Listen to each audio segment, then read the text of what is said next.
गुरुभ्यो नमः। जगद्गुरु नरेंद्राचार्य महाराज की जय। सद्गुरु काड सिद्धेश्वर महाराज की जय। संत शिरोमणि गजानन महाराज की जय। आद्य जगद्गुरु रामानंदाचार्य महाराज की जय। वल्लभ रामचंद्र की जय। गुरुर्ब्रह्मा गुरुर्विष्णु गुरुर्देवो महेश्वरा। गुरुर्साक्षात् परब्रह्म तस्मै श्री गुरुवे नमः। सार्थ श्रीमत दासबोध दशक 20वा समास 9वा सूक्ष्म निरूपण। श्रीराम देव पूजावा आणि टाकावा हे प्रशस्त नवटे जीवा। याचा विचार पहावा अंतर्यामी।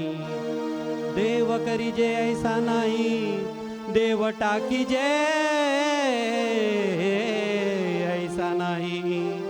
म्हणून याचा काही विचार पहावा। देव नाना शरीरे धरितो धरुने मागितो सोडितो। तरी तो देव कैसा आहे तो विवेके ओळखावा। नाना साधने निरूपणे देव शोधाया कारणे। सकळ आपुले अंतकरणे समजले पाहिजे। ब्रह्मज्ञानाचा उपाय समजल्या विण देता नये। पदार्थ आहे मागे जाये ऐसे म्हणावे। पुंडलिका वरदे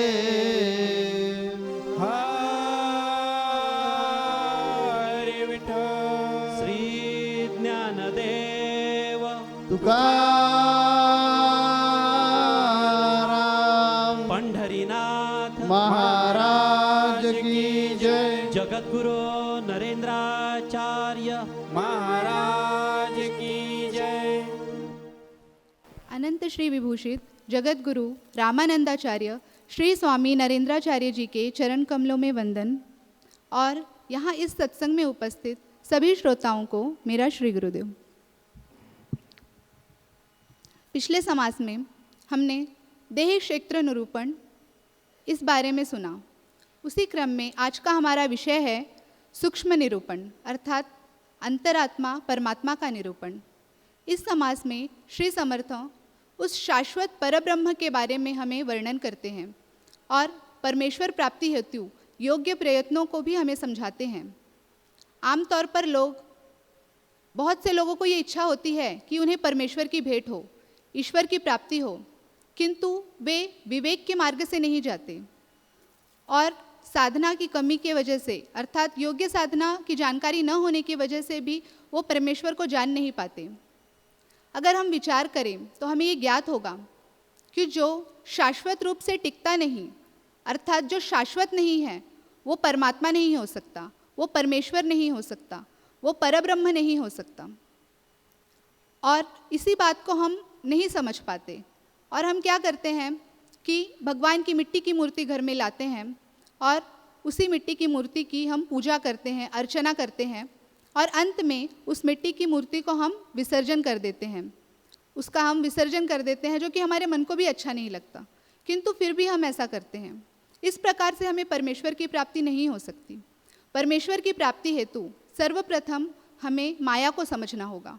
माया को समझकर जब हम माया को समझ जाएंगे तो उसके तत्व जो हैं वो स्वयं ही लुप्त हो जाएंगे, स्वयं विलीन हो जाएंगे और माया को पार करके उस परब्रह्म तक जाने को ही परमार्थ का सही वर्म कहते हैं। अब इस माया को पार करने के लिए हमें अनेक उपाय बताए गए हैं।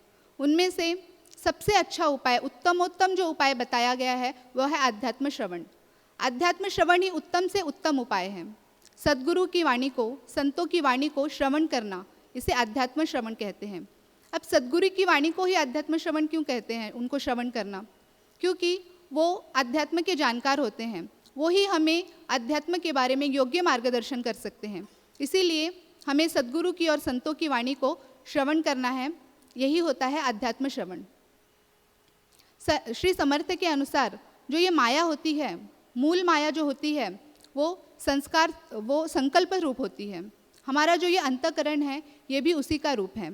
और इस जड़ शरीर को गति देने का कार्य भी, गति देने के लिए जो चेतना उत्पन्न करती है, वो भी इसी के द्वारा होता है। किंतु ये मिथ्या है, ये अशाश्वत है। इसे हमें, यानी इसके पीछे नहीं पड़ना चाहिए, इसके पीछे हमें न पड़ के इस पे ध्यान नहीं देना चाहिए। जिस प्रकार से धागा होता है, धागे का जब गुत्था बन जाता है तो उस गुत्थे को सुलझाने के लिए उसे हमें उल्टा करना पड़ता है। उसी प्रकार से हमारे मन को सर्वप्रथम हमें उल्टा करके उससे धीरे धीरे हमें सुलझाना चाहिए। और जब तक ये माया पूरी तरह से, माया का आवरण पूरी तरह से हमसे नहीं हटेगा, तब तक हमें पूर्ण समाधान नहीं मिल सकता। हमारे पिंड का जब निरसन हो जाएगा तो ही माया और माया के तत्व, इनका भी निरसन हो जाएगा और फिर केवल वो ब्रह्म रह जाएगा। ब्रह्म अर्थात परब्रह्म, वही शाश्वत है, वही कायम रहता है। और उसी परब्रह्म को जानकर उसको हमें पकड़कर रखना चाहिए, ऐसा श्री समर्थ हमें समझाते हैं। उस परब्रह्म को जब हम जानने जाते हैं, उसे जब पहचानने की कोशिश करते हैं, तो हम शब्दों के जाल में अक्सर उलझ जाते हैं। वो किस प्रकार से, एक छोटे से उदाहरण के द्वारा देखते हैं। एक महिला समुद्र के किनारे टहल रही थी और वहाँ का माहौल, सूर्यास्त का समय था, सूर्य की लालिमा और समुद्र का किनारा और ठंडी बहती हवा का अनुभव उसे बहुत अच्छा लगा। उसे ऐसा लगा कि इस अनुभव को मैं दूसरों को भी सुनाऊं। उसने सबसे पहले दूसरे शहर में रह रहे अपने बेटे को पत्र लिखा। उस पत्र में उसने उस सारी स्थितियों का वर्णन किया और अंत में उसने लिखा कि तुम उस समुद्र के किनारे में एक बार जरूर जाना उस अनुभव को लेने के लिए।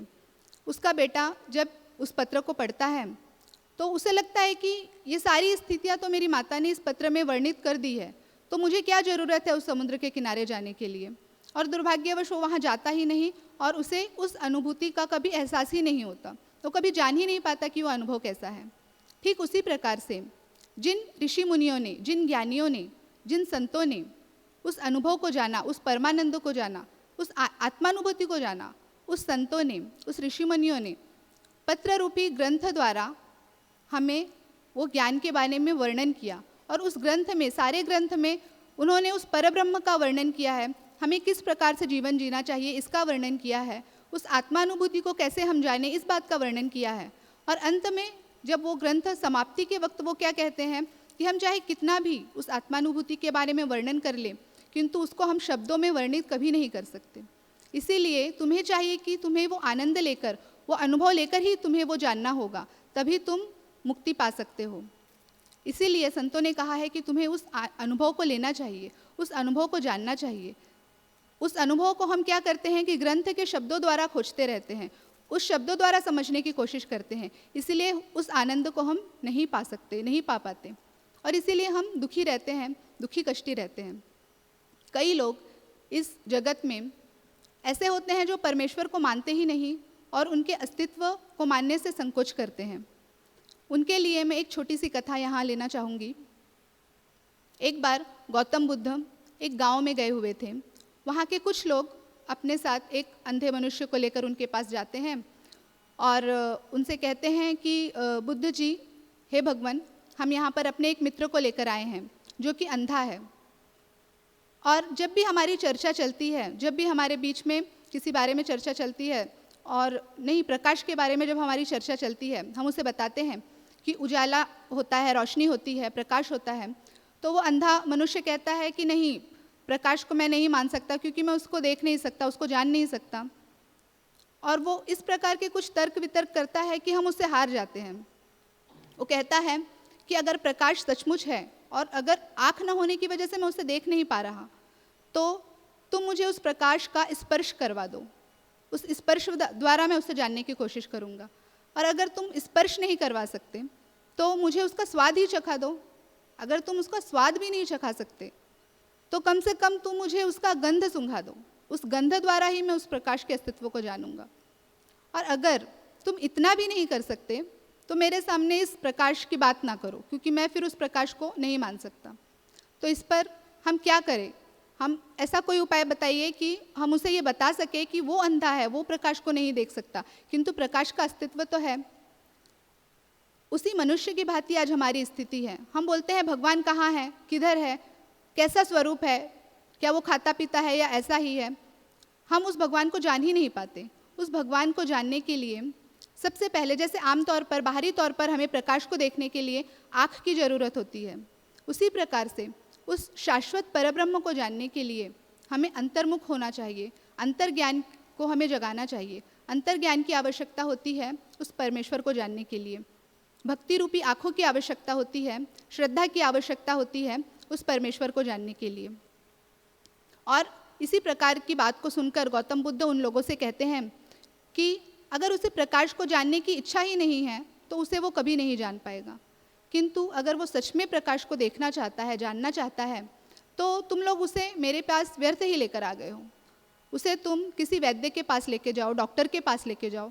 जब तक उसकी आँखों का इलाज नहीं होगा तब तक वो प्रकाश को जान ही नहीं पाएगा। इसीलिए तुम उसे किसी अच्छे डॉक्टर के पास लेके जाओ। ये सुनकर वो लोग वहाँ से चले जाते हैं और उसे किसी अच्छे डॉक्टर के पास जब वो दिखाते हैं तो सौभाग्यवश कुछ ही महीनों में उसकी आंखें अच्छी हो जाती है। और वो उस गांव में जब पुनः आता है तो गौतम बुद्ध कहीं और चले गए होते हैं तब तक, तो वो ढूंढकर उनको उस गांव में जाकर उन्हें बहुत धन्यवाद कहता है। वो कहता है आपके ही कारण मैंने उस प्रकाश को जान पाया। तो गौतम बुद्ध जी कहते हैं कि तुम्हें इसलिए मुझे धन्यवाद कहने की कोई आवश्यकता नहीं है, क्योंकि तुम उस प्रकाश को जानना चाहते थे। तुम्हारी जिद थी उसे जानने की, तुम्हारे अंदर उत्सुकता थी उसे जानने की, इसीलिए तुम उसे जान पाए। ठीक उसी प्रकार से भगवान को हम माने या ना माने उससे कोई फर्क नहीं पड़ता, किंतु भगवान को देखने की, भगवान को जानने की उत्सुकता तो कम से कम होनी चाहिए। स्वयं को जानने की उत्सुकता होनी चाहिए, तभी हम उस परमेश्वर को जान पाएंगे, उस परब्रह्म को जान पाएंगे। और परब्रह्म को जानने के लिए सबसे ज़्यादा जरूरी है योग्य सद्गुरु का हमारे जीवन में होना। हमें अपने सद्गुरु से, अपने परमेश्वर से यही प्रार्थना करनी चाहिए कि वो सदा हमारे हृदय में वास करें और हमारी अंतरात्मा को, हमारे अंतर में बसे उस परमेश्वर को हमें जानने में हमारी सहायता करें। भक्त और भगवान के इस विलक्षण बंधन को, विलक्षण नाते को संत कबीरदास जी ने एक सुंदर दोहे द्वारा हमें बताया है।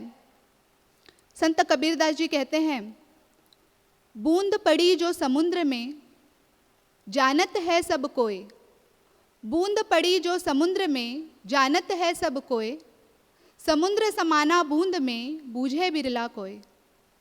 अर्थात एक बूंद का समुद्र में समा जाना, इस वाक्य को समझना अत्यंत आसान है, अत्यंत ही सरल है, किंतु एक सागर का एक बूंद में समा जाना, इसे समझना बहुत कठिन है। ठीक उसी प्रकार से एक भक्त का अपने भगवान में लीन हो जाना, ये समझना आसान है, किंतु भगवान का भक्त में लीन होना, ये केवल एक अंतर्यामी ही जान सकते हैं, आत्मस्वरूपी ही जान सकते हैं इस बात को। और वो ये जानते हैं कि इस चराचर में जो व्याप्त है वो परब्रह्म ही मुझ में व्याप्त है। मैं ही सारी सृष्टि में व्याप्त हूँ, सारी सृष्टि मुझ में ही व्याप्त है। जैसे एक आत्मा की अनुभूति से हम जितना आनंद प्राप्त करते हैं, उसी प्रकार से दो आत्माओं की अनुभूति उससे ज़्यादा होगी, 3, 4 और हजारों आत्माओं की अनुभूति क्रमशः उससे ज़्यादा ही होगी। ठीक उसी प्रकार अनंत आत्माओं की अनुभूति आनंद की पराकाष्ठा है। उस आनंद की पराकाष्ठा को संतों ने जाना है, उस परमानंद को उन्होंने पाया है। इसीलिए वो हमें कहते हैं कि तुम भी अपने अंदर उस आत्मज्योति को जलाओ, विकार रूपी उस अंधकार को नष्ट करो।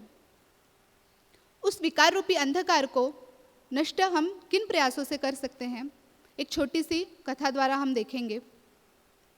एक बहुत ही दुर्गम स्थान में, पहाड़ियों वाले क्षेत्र में, एक शिखर के अंदर एक छोटा सा गांव था।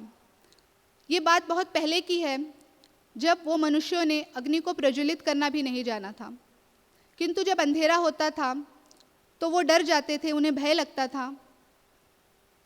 और धीरे धीरे वो ऐसा समझने लगे कि ये अंधकार जो है वो हमारा शत्रु है, और धीरे धीरे वो उससे भयभीत होने लगे, असुरक्षित महसूस करने लगे खुद को, और उसे भगाने की, उसे दूर करने की कोशिश में, प्रयत्नों में जुट गए।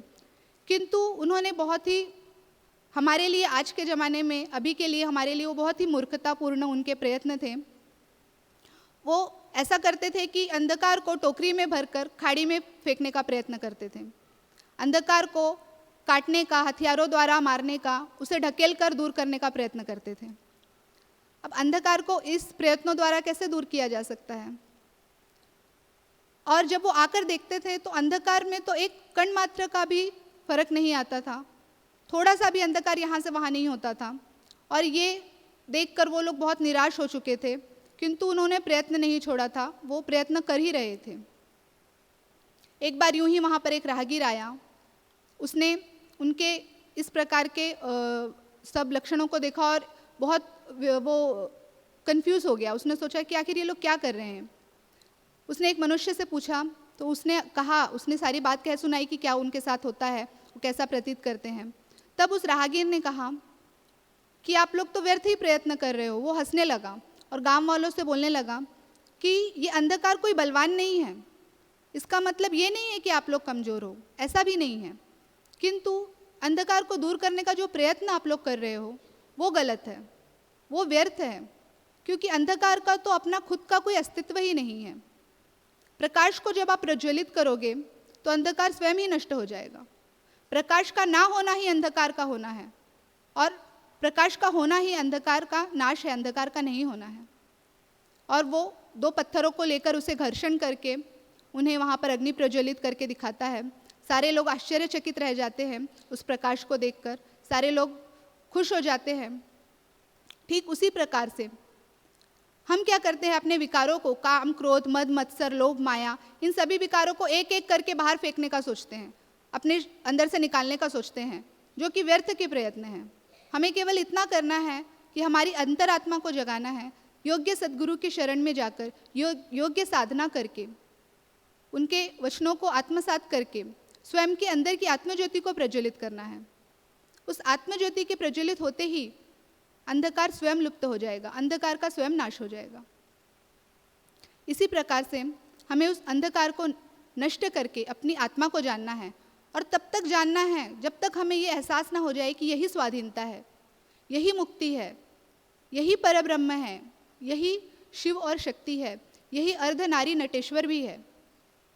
श्री समर्थ के अनुसार शिव और शक्ति ये एक ही तत्व हैं। जैसे हमारे शरीर के दो विभाग होते हैं, दायां और बायां, किंतु स्वरूप तो एक ही होता है, शरीर तो एक ही होता है। ठीक उसी प्रकार से शिव और शक्ति एक ही स्वरूप है, इन्हें हम षड्गुणेश्वर भी कहते हैं। श्री समर्थ ने इस समास में, अर्थात इस दशक में, ये अंतिम दशक है इसीलिए हम इसे पूर्ण दशक कहते हैं। अगला समास अंतिम है, और दशक समास के इस अंतिम पड़ाव में श्री समर्थ ने हमें ये बताया है, उन्होंने पूर्ण ग्रंथ की उन्होंने इस ग्रंथों को फिर से हमें समझाया है। जैसे एक माता होती है, जब उसका बच्चा विदेश में जाता है तो वो क्या करती है, उसके छोटे छोटे चीज़ों को वो उसे बताती है कि तुमने वस्त्र लिए या नहीं, कपड़े लिए या नहीं, मोजे भी लिए या नहीं, मोबाइल लिया या नहीं, टिकट है या नहीं। इस प्रकार के करुणा से, अपनी ममता से वो उससे हर चीज़ को पूछती है, जबकि उसे पता होता है उसके पास सब कुछ है, किंतु फिर भी वो ममता के मारे, करुणा के मारे उससे पूछती रहती है। ठीक वैसे ही श्री समर्थ ने हमें इस दशक में, पूर्ण दशक में भक्ति करने को, नाम स्मरण करने को, सद्गुरु की शरण में जाने को फिर से कहा है। और जो भी हम यहाँ कहते हैं, जो भी हम यहाँ प्रवचन करते हैं, वो हमारे सद्गुरु की कृपा से, जगत गुरु श्री की कृपा से ही यहाँ जो भी प्रवचनकार आते हैं, जो भी प्रवचन करते हैं, ये उनकी ही कृपा रहती है। ये हमारे बोल नहीं है, ये सद्गुरु जी के ही वचन हैं। किंतु जो भी हम कहते हैं, जो भी हमारी गलती होती है हमारे द्वारा, उसे आप सभी श्रोता माफ़ करिए। और जो भी हम अच्छा बोलते हैं, जो भी हमसे बुलवाते हैं, वो हमारे जगत गुरु श्री हैं, और उनके वचन को सुनकर ही हमें उनके शरण में जाना है। ये जो दासबोध है उसका अभी समापन होने वाला है। इसके बाद एक अभी भी समास है और यह ग्रंथ इधर समाप्त होने वाला है। ये दीदी ने बहुत अच्छी बात बताई कि जैसी माँ है, वो माँ क्या करती है कि बच्चा जब प्रवास में जाता है तो उनका ख्याल रखने के लिए, बेटा आपने टॉवेल लिया है, देखिए जेब में पॉकेट है, देखिए फलानी फलानी चीज़ ली है। वैसे अभी यह समास में पूर्ण जो समास है, यह समास में समर्थ रामदेव स्वामी जी ने शुरुआत की है। और अभी यह समास जो है वो सूक्ष्म निरूपण नाम से लिखा है। ये समास में जो लिखा है उसका सार ऐसा है कि, क्योंकि अभी टाइम भी नहीं है हमारे पास, इस कारण हम बहुत संक्षिप्त में बताएंगे कि समर्थ रामदास स्वामी जी को ये कहने का है कि यह मूल माया का सब पसारा है, और यह मूल माया से जब तक हम ऊपर नहीं जाएंगे तब तक हमें कभी भी पूर्ण ज्ञान नहीं होगा। यह मूल माया के पकड़ में पूरा संसार फंस गया है।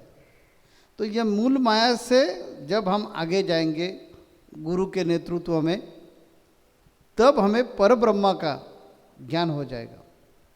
और ये परब्रह्म का ज्ञान होने के लिए 1-2 दिन में ऐसे नहीं होगा, इसलिए अध्यात्म श्रवण करना ये ध्यान में रखने का, यही समास का यह अर्थ है।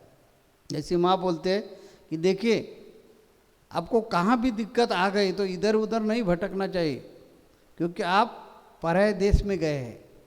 किसी को पूछा और उन्होंने गलत सलाह दिया तो ठेठ जाकर क्या करने का, पुलिस स्टेशन पकड़ने का और उधर जाकर सब बातें बताने का। वैसे समर्थ रामदास स्वामी जी हमें कहते हैं कि आपको आत्मज्ञान मिलवाना ये अपना फर्ज है, इसीलिए तो शरीर दिया है ना। ये शरीर में रहकर ही आपको आत्मज्ञान मिलने वाला है। शरीर में आह्वान करवा के आत्मा आ गया है। और 84 लक्ष योनि में ऐसा सिर्फ एक ही शरीर है, वह है नरदेह। वो ही आत्मा का विसर्जन अच्छी ढंग से कर सकता है। बाकी जो योनि है उनको भोग योनि इसलिए बोला है क्योंकि उनको कर्म करने का अधिकार ही नहीं है। नैसर्गिक जो कर्म है, निसर्गदत्त कर्म जो है वो उनको करना पड़ता है। इसी कारण अमर तत्व के नज़दीक हमारा आत्मा जो है वो पहुंचने के लिए सिर्फ एक और एक ही शरीर है, वो है नरदेह यानी मनुष्य देह।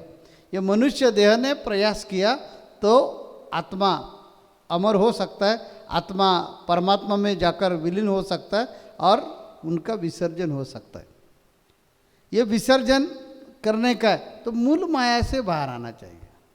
और मूल माया से जब तक हम बाहर नहीं आते तब तक परमात्मा में यह आत्मा नहीं जाएगा। और ये नहीं जम गया तो टेंशन लेने की आवश्यकता नहीं। सद्गुरु के मुख से आध्यात्म श्रवण करने का ऐसा सलाह ये समाज में हमें समर्थ रामदास स्वामी जी दिया है।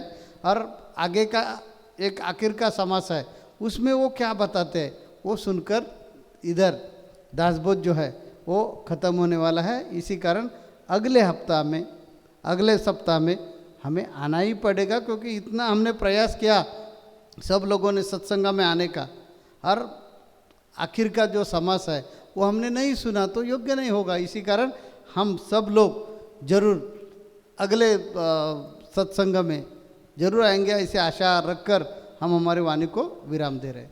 जगत गुरु नरेंद्राचार्य महाराज की जय। सद्गुरु काड़ सिद्धेश्वर महाराज की जय। संत शिरोमणि गजानन महाराज की जय। आद्य जगत गुरु रामानंदाचार्य महाराज की जय। सिया वल्लभ रामचंद्र की जय।